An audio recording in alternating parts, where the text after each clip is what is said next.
আগামী কয়েকদিন রাজ্য জুড়ে বৃষ্টির সম্ভাবনা, এমনটাই জানানো হচ্ছে আবহাওয়া দপ্তরের তরফ থেকে। প্রাক বর্ষার বৃষ্টি শুরু হয়েছে। ওড়িশা লাগোয়া বঙ্গোপসাগরে যে নিম্নচাপ তৈরি হয়েছে তার জেরেই আগামী 7 দিন রাজ্যের সমস্ত জেলায় বৃষ্টির সম্ভাবনা রয়েছে। উত্তরবঙ্গ এবং সিকিমে 2-3 দিনে বর্ষা ঢোকার সম্ভাবনা। কাল 2 মেদিনীপুর এবং 2 চব্বিশ পরগনায় বৃষ্টির সম্ভাবনা রয়েছে।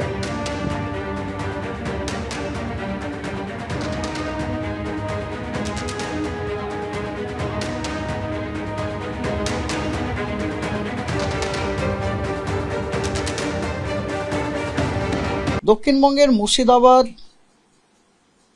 মুর্শিদাবাদ, বীরভূম, বর্ধমান, বাঁকুড়া, পশ্চিম মেদিনীপুর, ঝাড়গ্রাম, পূর্ব মেদিনীপুর, দক্ষিণ চব্বিশ পরগনা, হুগলি, মুর্শিদাবাদ এই সমস্ত জেলাগুলোতে বিক্ষিপ্তভাবে ভারী থেকে অতি ভারী বর্ষণের সম্ভাবনা রয়েছে।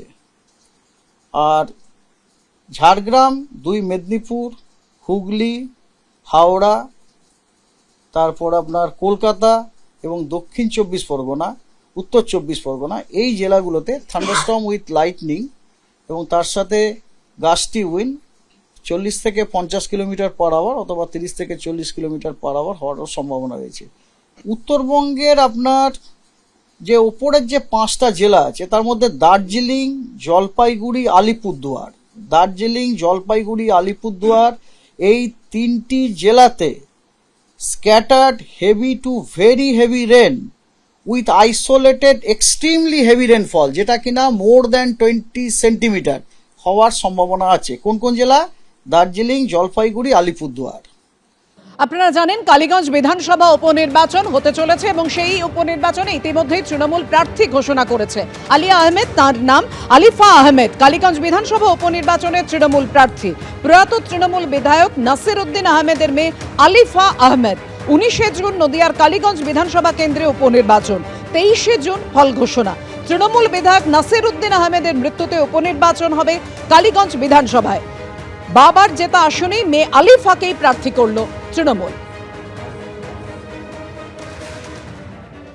কালীগঞ্জ এবার আবার একটা রেকর্ড মার্জিনে তৃণমূল কংগ্রেসের প্রার্থীকে এই উপনির্বাচনে জয়ী করবেন সে বিষয়ে আমরা নিশ্চিত। ইতিমধ্যেই আমাদের এআইটিসি ওয়েবসাইটে এই বিষয়ে প্রকাশ করা হয়েছে এবং সেখানে আমাদের যে প্রার্থী আলিফা আহমেদ 38 বছর বয়স্ক, উচ্চশিক্ষিত, তার বিষয়ে জানানো হয়েছে। আলিফা এর আগে জেলা পরিষদ সদস্য ছিলেন এই কালীগঞ্জেরই একটি আসন থেকে। তিনি রাজনীতিতে নতুন নন এবং বাবার হাত ধরে তিনি স্থানীয় বহু উন্নয়নমূলক কাজ করেছেন।